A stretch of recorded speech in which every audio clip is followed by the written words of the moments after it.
आप देखिए पीछे पुलिस आ रही है, तो ये डर और ये दहशत का माहौल है। आप देख सकते हैं कि गांव के कई लोगों को डिटेन कर लिया गया है और बताया जा रहा है 160 से 80 लोगों को डिटेन कर लिया गया है, उठाकर ले गए हैं। तो यहाँ पर आप देखिए कि पुलिस जो है वो अब लगी हुई है, मार्च वगैरह चल रहा है कि शांति बनी रहे, शांति बनाए रखे, इसके लिए ये मार्च वगैरह भी चल रहा है। लेकिन ये है हकीकत कि यहाँ पर दहशत का माहौल भी एक तरह से बना दिया गया है। कई लोगों को डिटेन किया गया है। वर्शिप एक्ट का कानून है 1991 के अंदर मौजूदा सरकार के दौर के अंदर एक कानून बनाया गया था कि जिस वक्त के अंदर 1947 के वक्त के पहले के जो धार्मिक स्थल है वो ऐसे के ऐसे ही रहेंगे। मंदिर होगा तो मंदिर ही रहेगा, चर्च होगा तो चर्च रहेगा और गुरुद्वारा होगा तो गुरुद्वारा रहेगा। ऐसा एक कानून बनाया गया है कि उसको कोई भी दूसरे धार्मिक स्थल के अंदर तब्दील नहीं किया जाएगा। उसके बाद भी वो कानून का उल्लंघन हमारे सामने हो रहा है। आप देख रहे हैं देश लाइव, देश की आवाज।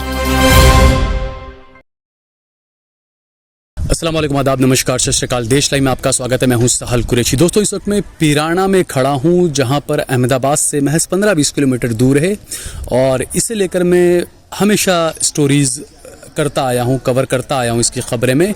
इमाम शाह बाबा जो दरगाह यहाँ पर बताई जाती है, निष्कलंकी महाराज एक नया नाम दे दिया गया और दरगाह के अंदर मूर्तियाँ लगा दी गई। और कल रात में अचानक खबर आई कि जो मज़ार थे, जो कब्रें थी, वो शहीद कर दी गई, तोड़ दी गई और उसकी जगह पर जो है वो मूर्तियाँ वगैरह लगाने का कुछ प्लान बताया गया। यहाँ पर आप देख सकते हैं पुलिस वगैरह है, कुछ लोग, मैंने अंदर भी आपको मैं देख रहा हूँ, आप हमारी स्क्रीन पर देख सकते हैं, कुछ लोग बैठे हुए हैं। और ये आरोप लगाया गया है कि इन लोगों ने, मुसलमानों ने अंदर घुसकर मूर्तियाँ तोड़ी वगैरह, ये आरोप लगाया जा रहा है। लेकिन उससे पहले क्या क्या हुआ वो इतिहास वो आपको नहीं बताया जा रहा। किस तरीके से दरगाह को जो है वो मंदिर बनाने की एक साजिश रची गई, किस तरीके से दरगाह के अंदर मूर्तियाँ लगा दी गई, किस तरीके से दरगाह के अंदर जो कब्रें, जो मज़ार थे, उनको जो है वो शहीद कर दिया गया, तोड़ दिया गया। ये तमाम भी जांच का विषय है। लेकिन ये जो कहा जाता है ना, सैया मोहे कोतवाल तो भाई डर काहे का, क्योंकि एक तरफ आप एक तरफा कार्रवाई करते हैं। कोर्ट ने अगर कहा था कि भाई जो की त्यों स्थिति बनी रहे तो वो बनी रहनी चाहिए। उसके बाद में ये कहा गया कि कुछ लोगों ने कोर्ट जाकर और जो स्टे था, ये यथास्थिति बनाने का जो था, उसको हटा लिया गया था। बाद में डीएम साहब वगैरह सब ने, जो भी कुछ लोगों ने बताया ये।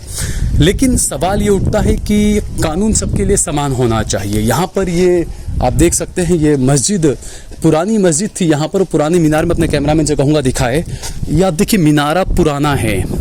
इस तरफ की बिल्डिंग सिर्फ नई कुछ बनाई जा रही थी, कंस्ट्रक्शन का कुछ काम चल रहा था। अब यहाँ पर मैंने खुद ने भी नमाज पढ़ी हुई है, पूरी मस्जिद बनी हुई थी पहले से यहाँ पर। लेकिन जब इस मस्जिद को कंस्ट्रक्शन एक फ्लोर ऊपर चढ़ाना या जो भी काम शुरू हुआ, तो यहाँ पर आकर काम को रुकवाया गया। लेकिन दूसरी तरफ आप देखिए कि अंदर जो मैंने पहले भी स्टोरीज़ की थी, वहाँ पर आप देख सकते हैं वो जो सारी इमाम शाह बाबा की जो दरगाह बताई जाती है, उस दरगाह के अंदर लगातार हर आने आप जब भी जाएं तो कुछ ना कुछ वहाँ पर काम चलता रहता है, तामीरी काम वहाँ पर चलता रहता है।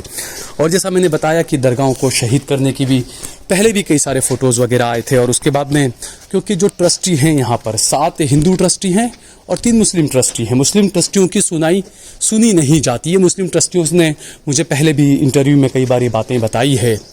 तो यहाँ पर यह है कि उन ट्रस्टियों की नहीं सुनी जाती है, उनकी हर चीज़ को, हर बात को, हर ऑब्जेक्शन को नज़रअंदाज कर दिया जाता है। जो 7 ट्रस्टी हैं वो लोग ही मिलकर सारे फैसले लेते हैं।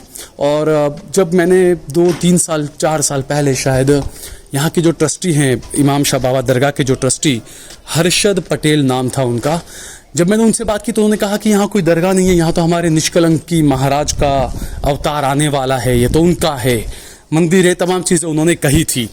लेकिन एक इतिहास रहा है इस दरगाह का, इमाम शाह बाबा की दरगाह का एक इतिहास रहा है, सालों पुराना इतिहास रहा है। लेकिन नज़रअंदाज किया जा रहा है। सप्त पंथ, जो पंथ है इमाम शाह बाबा की तरफ से चलाया गया था, कई सारे उसमें लेउआ पटेल, कड़वा पटेल, कई सारे रबारी समाज के लोग उसमें थे।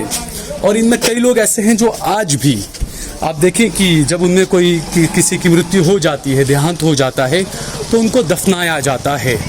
तो कई चीज़ें ऐसी थी, प्रैक्टिस ऐसी थी जो मुसलमान जो प्रैक्टिस करते हैं वही प्रैक्टिस उनकी भी होती थी। लेकिन एक सोची साजी रणनीति कहता है, एक घर वापसी का कार्यक्रम चलाया गया था, हमने देखा था ये। उसी के बाद से इस बात को ज़्यादा तूल दिया गया। उसी के बाद में इस दरगाह को पूरा मंदिर बनाने की कोशिश की गई और कुछ लोग यहाँ पर मेरे साथ में मौजूद है, एसडीपीआई के भी लोग आए हुए हैं यहाँ पर। ईशा, जिस तरीके से आप खुद गुजरात से हैं और आपने अक्सर देखा होगा कि ये पहली बार नहीं हुआ है, अक्सर ये पीराना दरगाह को लेकर मामले सामने आते हैं। अभी ये आरोप लगाया गया कि मुसलमानों ने अंदर घुसकर मूर्तियां तोड़ी और ये तमाम चीज़ें कही जा रही है, लेकिन इसके पहले का जो इतिहास रहा है, मज़ारों को शहीद करके अंदर मूर्तियां लगा दी गई, सबके सामने हुआ था, लेकिन इस पर कोई सुनवाई नहीं होती है। उसमें इसके पहले भी केस हाई कोर्ट में चल रहा है और वो केस पेंडिंग था। उसके बाद ये लोगों ने तत्कालीन मतलब यहाँ पर एक मतलब मज़ारों को शहीद कर दिया अभी हाल के अंदर, और मज़ारों को शहीद करके ऑलरेडी हाई कोर्ट में केस पेंडिंग है। और वर्शिप एक्ट का कानून है 1991 के अंदर मौजूदा सरकार के दौर के अंदर एक कानून बनाया गया था कि जिस वक्त के अंदर 1947 के वक्त के पहले के जो धार्मिक स्थल है वो ऐसे के ऐसे ही रहेंगे। मंदिर होगा तो मंदिर ही रहेगा, चर्च होगा तो चर्च रहेगा, और गुरुद्वारा होगा तो गुरुद्वारा रहेगा। ऐसा एक कानून बनाया गया है कि उसको कोई भी दूसरे धार्मिक स्थल के अंदर तब्दील नहीं किया जाएगा। उसके बाद भी वो कानून का उल्लंघन हमारे सामने हो रहा है।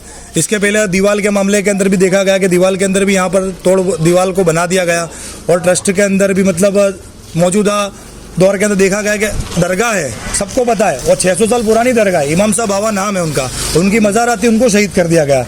तो कहीं ना कहीं मतलब ये एक पॉलिटिकल स्टंट भी है। और एक चीज़ है कि अभी हाई कोर्ट में मैटर पेंडिंग है, यहाँ के लोगों को भी परेशानी हो रही है, यहाँ के लोगों को जो उठाकर अभी पुलिस ले गई है, और अभी कुछ क्या पता अभी एफआईआर वगैरह भी कुछ दर्ज करने का कुछ मामला चल रहा है, सुनने में आ रहा है हमको। कुछ और लोग हैं यहाँ पर, गांव के लोग हैं, उनसे भी मैं बात करूंगा। आप देख सकते हैं यहाँ पर लोग बैठे हुए हैं। नकीब में अंदर जाकर आया, कुछ लोग बैठे हुए थे, गांव के भी कुछ लोग हैं, अजहर वगैरह सब बैठे हुए थे, तोड़फोड़ की हुई है, दरवाजे वगैरह टूटे हुए हैं।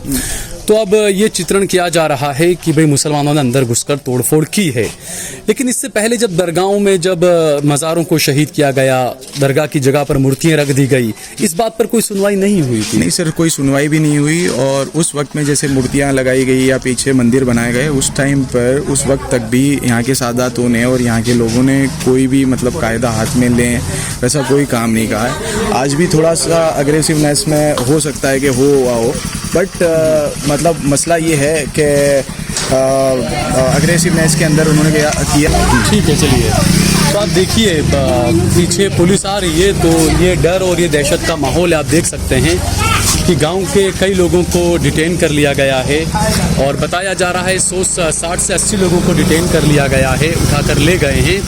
तो यहाँ पर आप देखिए कि पुलिस जो है वो अब लगी हुई है, मार्च वगैरह चल रहा है कि शांति बनी रहे, शांति बनाए रखे, इसके लिए ये मार्च वगैरह भी चल रहा है। लेकिन ये है हकीकत कि यहाँ पर दहशत का माहौल भी एक तरह से बना दिया गया है।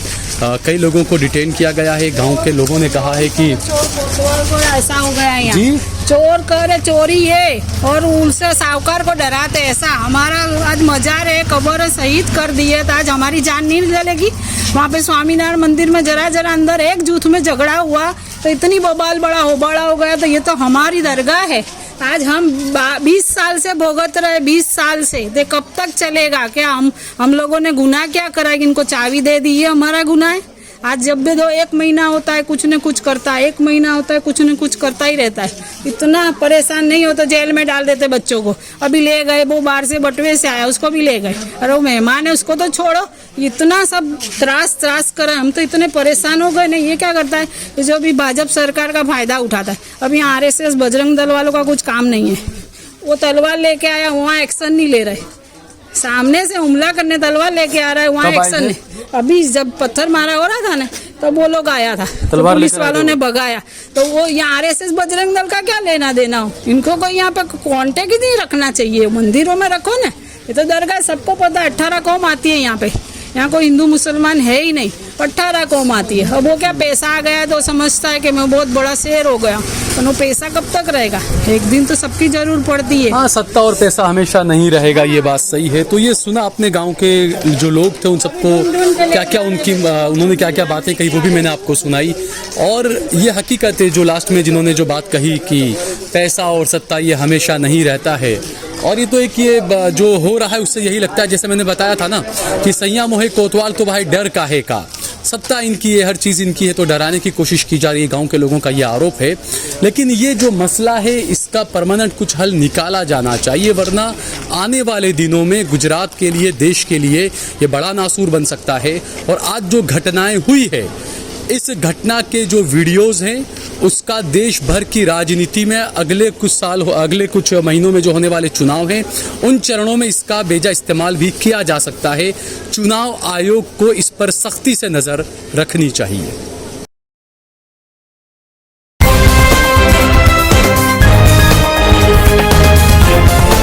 देश और दुनिया की तमाम छोटी और बड़ी खबरों के लिए हमारे चैनल को सब्सक्राइब करना न भूलें और बेल का बटन जरूर दबाएं।